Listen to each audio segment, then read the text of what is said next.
কাঁঠাল রান্না করে খাওয়া শেষ, ভিডিও দিতে দিতে কাঁঠালের সিজন শেষ। এত কষ্ট করে ভিডিওটা তৈরি করলাম, সেজন্যই দিয়ে দিলাম। কারণ এত কষ্ট করে ভিডিওটা যেহেতু রেডি করেছি, তো সিজন শেষ হলে কি হবে, এই ভিডিও তো আর তাই থেকেই যাবে।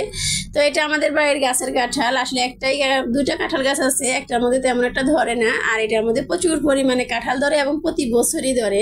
তো আমি একদম ছোট একটা কাঁঠাল কেটে নিয়েছি। আমি যখন কাঁঠালটা কাটি তখনও কিন্তু প্রায় কাঁঠাল একদম বাড়তি হয়ে গিয়েছে। কারণ আমার কাঁঠালটা রান্না করতে অনেক দিন সময় লেগে গিয়েছিল, যেহেতু আমার মেয়ের পরীক্ষা ছিল, এসএসসি পরীক্ষা দিয়েছে, তার মধ্যে আবার ও পরীক্ষার পরে অসুস্থ হয়ে পড়ে, যার কারণে আমার এই ভিডিওটা করতে অনেকটাই দেরি হয়ে গিয়েছে কাঁঠাল রান্না করে খেতে। কিন্তু ওই যে একটা কথা আছে না, যে কোনো কিছু মন চাইলে সেটা আসলে না করলে ভালো লাগে না। তো কাঁঠালটা রান্না করব করে আসলে অনেক দিন চলে গেছে, তারপরেও তারপর শেষমেশ রান্না করে ফেললাম। তো চলে গেলাম আমার জায়ের বাড়িতে। আমার ছোট জাকে বললাম যে আমার সাথে সাহায্য করো। তো আমি একটা কোপ দিয়ে একটুখানি এখানে আটকে গেছি, তো ভাবি আমাকে আবার সাহায্য করছে। উনি আমার ছোট জা। ছোট হলে কি হবে, আসলে উনি আমাদের সবার বড়, আমার মেজো জায়ের বড়, আমার বড় জার ছোট, বড় জার বিয়ের পরে আমার ছোট দেবর বিয়ে করে ফেলেছে, যার কারণে উনি এখন আমাদের বড়। তো আর কি, এই হচ্ছে আমাদের মজার, আমাদের খুনসুটি অনেক। আমরা আসলে অনেক গল্প করি, অনেক আসলে আমাদের মিল আছে। দুই জাল না, আমাদের 3 জালের মধ্যে। আর বড় ভাবি তো থাকে না আমাদের সাথে, যার কারণে। কিন্তু বড় ভাবি অনেক একদম মিশুক একজন মানুষ, একজন ভালো মানুষ। তো দেখেন আমার যে আমাকে কতটা সাহায্য করছে, একদম পানি এনে দিচ্ছে যে কিভাবে কি করতে হবে। উনি জানে যে আমি এসব কাজে খুবই কাঁচা, কারণ আমি এগুলো আগে কখনোই করিনি। আমি ভাবিকে বলেছিলাম যে ভাবি, আমি এগুলো কিন্তু কখনোই করিনি। ভাবিকে সমস্যা নেই, আমি আছি, আপনি শুরু করেন। তো আমি এখানে কাটাকুটি শুরু করলাম, আর ভাবি যেভাবে বলে দিচ্ছে সেভাবে করে নিচ্ছি। তো কাঁঠালটা কিন্তু অনেকটাই বড় ছিল। তো কাঁঠালটা আমি কিন্তু অর্ধেকটা রান্না করেছি, আর কিছুটা কাঁঠাল রেখেও দিয়েছি। আর এই যে দেখেন আমার যা কিন্তু আবার এদিকে তেলও নিয়ে আসছে, বলে যে হাতে একটু তেল ঘষে নিন, না হলে কিন্তু একদম হাতটা লাসা লাসা হয়ে যাবে, যার কারণে একটু তেলও ঘষে নিলাম। যেহেতু আমি বাড়িতে থাকি না, বাড়িতে আমার তেমন কিছুই নেই, তো আমি আমার ছোটো জায়ের বাড়িতে রান্না করেছি, ঘরে ওনার দেওয়া জিনিসপত্র দিয়ে আমি রান্না করেছি। শুধুমাত্র মুরগির মাংসটা আমি নিয়ে গিয়েছিলাম, আর কিছু জিনিস নিয়েছি হালকা পাতলা। তো বাবির বাড়িতে আমি রান্না করেছি। তো এখানে কাঁঠালটাকে আমি সুন্দর করে ধুয়ে পরিষ্কার করে নিচ্ছি, কাটাকুটি শেষ করে। আর এখানে কে ভিডিও করছে জানেন? আমার ছোট ছেলে না, মেজো ছেলে। ও হচ্ছে আমার এই ভিডিওর ক্যামেরাম্যান। তো এই যে কাঁঠালটা তারপর হচ্ছে গরম পানির মধ্যে আমরা ভাপ দিয়ে দিচ্ছি, আর সাথে দিয়ে দিচ্ছি পরিমাণ মতো লবণ দিয়ে, তারপরে কাঁঠালটাকে ভালো করে ভাপ দিয়ে নিব। তারপর ভাবি যেভাবে বলবে সেভাবে রান্না করব। তো উনি যেভাবে বলছে আমি ঠিক সেভাবে করছি, কারণ এর আগে কখনোই কাঁঠাল রান্না করিনি। খেয়েছি কিন্তু রান্না করা হয়নি আমার। তো এর মধ্যে আমাদের কাজ করার ফাঁকে কিন্তু প্রচুর পরিমাণে বৃষ্টি হয়েছিল।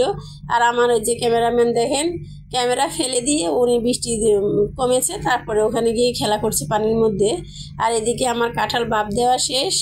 তারপরে হচ্ছে ভাবি এগুলোকে একটা সালনে ঢেলে নিচ্ছে ঠান্ডা করার জন্য।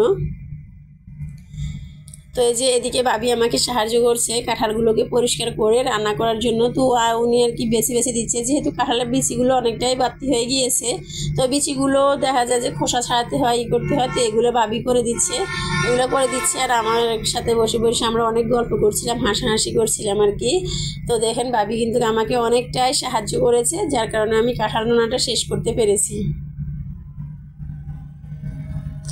আর এদিকে আমি চুলার মধ্যে হচ্ছে মুরগির মাংসটা কষিয়ে নিচ্ছি, কারণ মাংস দিয়ে তারপরে কাঁঠালের তরকারিটা রান্না করব। তো আমার পাশের বাসায় এক ভাবি ছিল, উনি অনেক মজা করে কাঁঠাল রান্না করতো, আমার কিন্তু খুবই ভালো লাগতো। তো ভাবি অনেক দিন হয়েছে চলে গেছে, যার কারণে আর খাওয়া হয়নি এরপরে আর ওরকম মজা করে।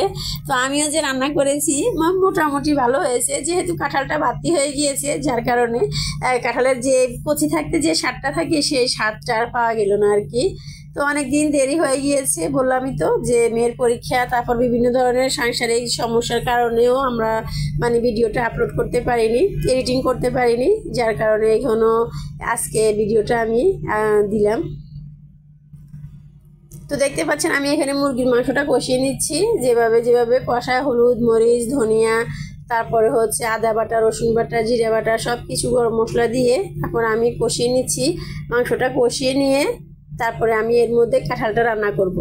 তো এর ফাঁকে আমি আবার কি কাজ করেছি জানেন? কথা ছিল মুরগিটা ভালোভাবে কষিয়ে নেওয়ার পরে কাঁঠালগুলো দিয়ে তারপরে শুধু নেড়েচেড়ে রান্না করে নামিয়ে ফেলার। তো আমি তো পণ্ডিত, আমি আসলে বুঝতে পারিনি। আমি কি করেছি, কষানোর এক ফাঁকে সামান্য একটু পানি দিয়ে দিয়েছি, আর কি একটা অবস্থা, পানি উঠে গেছে। তারপর আমার মেজোজা এসে আমাকে তো বকা শুরু করছে যে তুমি বুঝো না, তাহলে তুমি আবার এগুলো করতে চাও কেন? আসলে যা থাকলে কিন্তু অনেক খুনসুটি দেখা যায়, অনেক সময় অনেক কথাবার্তা হয়, হাসাহাসি হয়।